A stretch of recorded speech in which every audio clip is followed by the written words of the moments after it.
My dudes, my guys, my freaking boys. You guys seen I got rid of the 240 coupe? Well, here's what replaced it. Yes, sir. I've always wanted a convertible 240, and I finally got one. Now, I know a lot of people don't like the convertibles. I'm a big fan of the convertibles since I do like a bunch of tube work and stuff like that. The plan for this car, the reason why I've always wanted a convertible is I love the way roll cages look in convertible cars. So, this one needs a lot of work, and after I get all the work done and get everything figured out, get it running, driving, all that, we're going to build a gnarly cage for this thing and then start drifting it.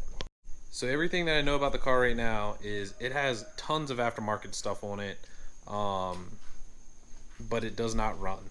So, as you can see, the previous owner started to pull the engine in it because he thought it needed a head gasket. So I'm going to try to do some stuff about that. But it's got the aftermarket like tension rods down here, right there. It's got the bash bar on it and stuff, and it has all of the rear adjustable suspension components up under here. There you go. You can see kind of maybe. There you go. So it has all the aftermarket suspension stuff in there already. It has a HKS exhaust on it and stuff like that. So it's got an AM intake. Already has a quick release in it. You know, it's pretty solid. We just have to figure out why it's overheating.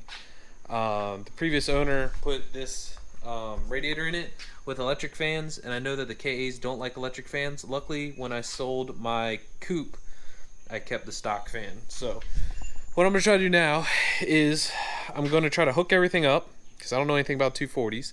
So I'm going to try to hook everything up and put all the wire harness stuff back together, throw a battery in here and see if it'll start.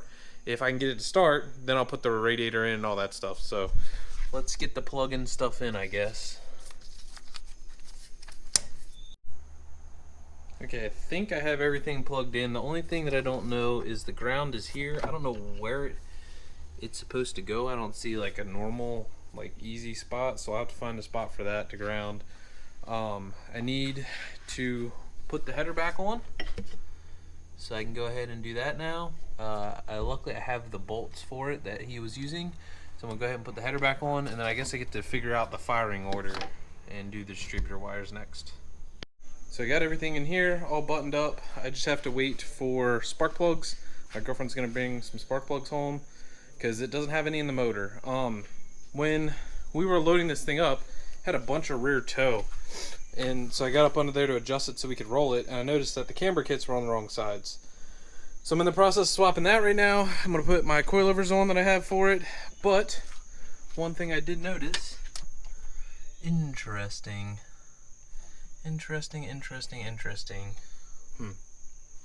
That's suspect. So, wonder if it was running. Guess we'll find out. I mean, it's plugged in. I don't know. That's concerning. But right now I'm going to go ahead and put the coilovers in, get the camber kits on the correct side to put everything together, and then we'll be good. So that was kind of funny. I went to go put oil in the car, and I had this jug right here from a car that I parted out, and I opened it. It looked like oil. I started pouring it in. It looked a little chunky. I was like, what the heck? And had coolant in it. So now I got to drain all that out and then put, you know, actual oil in it. But I did get the rear coilovers on. I don't have camber kit bolts yet, so they're just blasting the body currently. The rear stuff is all together. I just gotta go out and get 2 bolts and some nuts tomorrow, and then I can actually put that together, and the back will be done. Also, the fuel pump, that was a whole thing. I seen the fuel pump box laying in the back, and then the screws for like the sending unit was like out, so I was like, let me pull it out, and the fuel pump was in there with no filter and kind of just like dangling, and it wasn't even like the hose wasn't like tightened down to the sending unit or anything. So that's fixed now. So far we've made some progress. I would just really like to try to start it, just see what's gonna happen, and then call it quits for a day. But now I gotta drain all this oil out so that I can put actual oil in it, so I can try to start it. So we got oil in it. everything should be good. We have a fire extinguisher on standby. I'm just gonna prime the key and see if the fuel pump's even turning on. And then if the fuel pump turns on, I'll try to start it. If the fuel pump doesn't turn on, then I'm gonna call it quits for the day. We'll try to start it and see what happens, but I'm not too confident. All right, so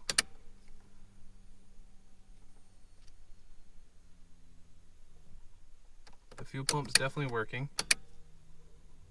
Yep, I hear it returning fuel. So let's go out front real quick and see. Make sure we don't have any fuel leaks. Make sure this is out of the way. I don't smell any fuel.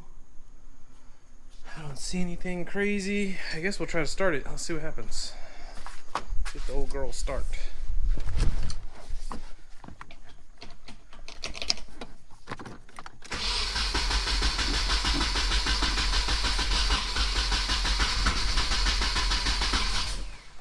Sounds like it's trying. Okay, so the throttle cable isn't hooked up, so now I'll be able to give it a little bit of gas. Let's see if that'll help.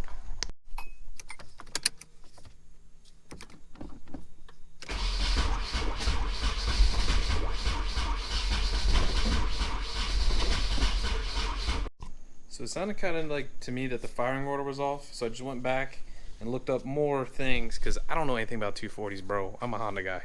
So I just went and looked up more stuff, and I think I had the firing order wrong. The picture I looked at was incorrect.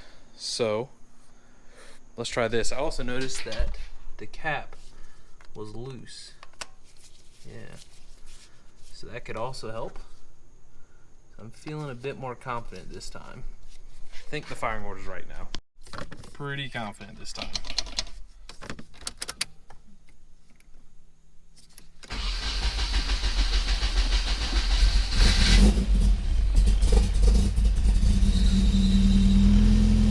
Let's go! Let's go! I'm gonna get Heather started. It had like a mist or something, but this right here was a vacuum leak. And then this right here was a vacuum leak. So I'm gonna try to hold both of those closed and see if it'll run better.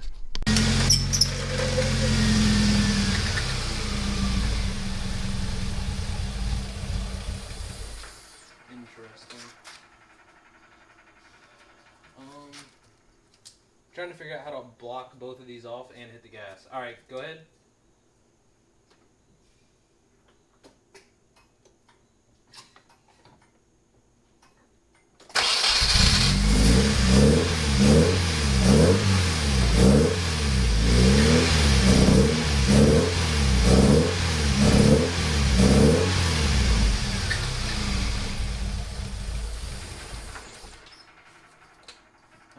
Good enough, thanks. So it lives. It does not run the best, but we also have very cheap spark plugs in it right now because nobody had any NGKs in stock. So runs good enough for now, at least idles ish.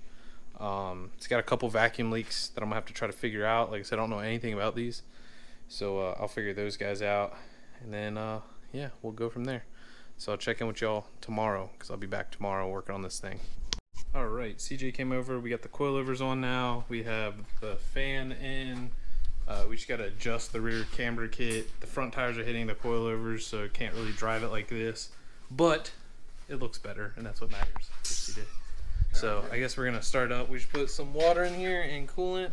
We're going to start it up and try to bleed it, see if it'll idle long enough for it to bleed. Alright, we're going to try to start it again. First start of the day.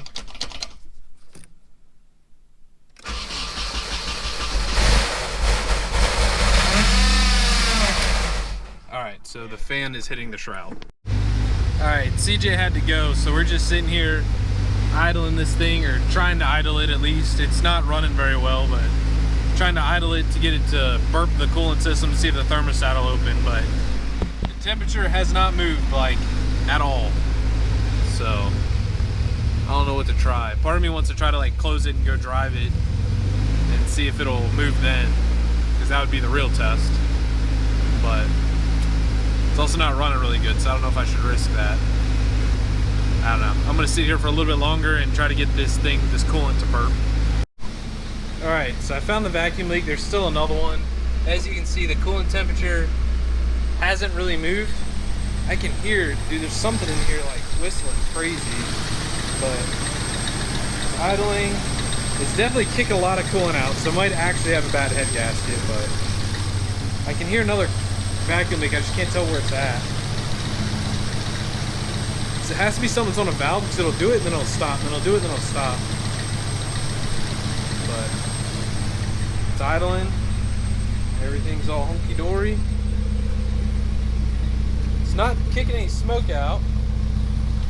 So, oh, that was a hard one. It's just not heating up. Like, it won't get hot. And I feel like if it was a head gasket, you know, it would get hot. So, kind of rough. I wish I could drive it, but I don't have any 5x1 or 5x114 wheels here. And these ones are hitting the coilovers. So, kind of screwed. I don't know what to do.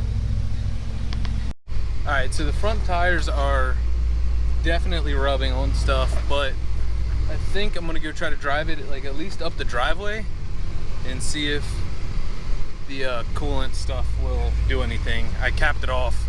Definitely not finished bleeding. I think also it's not blowing heat out of the vents, so something funky is going on for sure. But we'll just take it easy because everything's rubbing and stuff, just enough to try to get it to build a little bit of pressure and see if it'll work. Alright, so I drove it into my street. You can see it's getting hot finally. Let's see what's going on. I bet you that the thermostat isn't opening because I haven't felt the thermostat open this whole time. Just checked it and the thermostat is not opening. So what I'll do is I'll turn this off and we'll sit here and let it cool off and then we'll go ahead and drive it back home. But yeah, the thermostat isn't opening. So that's why it's overheating. I think y'all know what time it is. Gotta do it. It's tradition. We got the car running. It might be trying to overheat a little bit because the thermostat's stuck, but you already know what's gotta happen.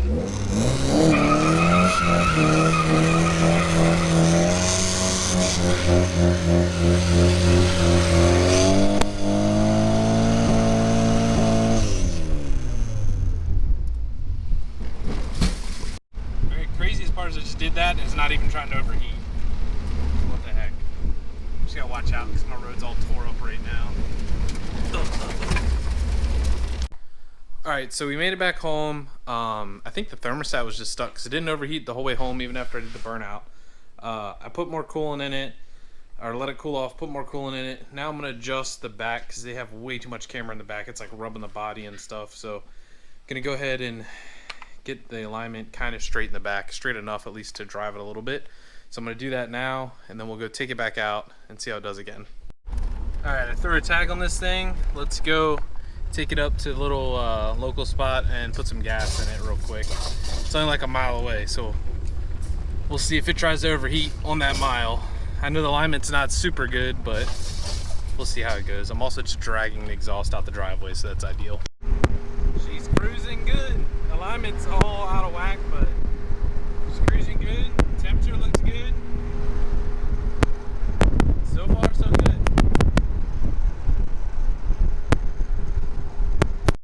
Alright, so we made it to one of my favorite spots in the convertible.